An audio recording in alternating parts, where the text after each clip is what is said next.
اسمایی که هم دخترونه هم پسرونه. بریم وسط ماجرا. اولیش آرتین. خدای اسم دخترونه است، به پسرا نمیاد آرتین.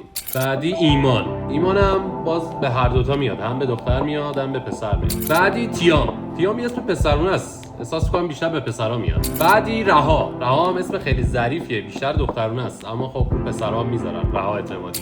بعدی یارا هم بیشتر دخترونه میخوره باشه، پسر بعید میدونم کسی بذاره. بعدی پناه، خدایی پناه که دیگه کاملا دخترونه است، کدوم پسر است پناه رو گذاشتیم. بعدی ایلیا هم که کامل پسرونه است، دخترونه نیست. بعدی صفا هم که کامل پسرونه است، عمه صفا یا خاله صفا.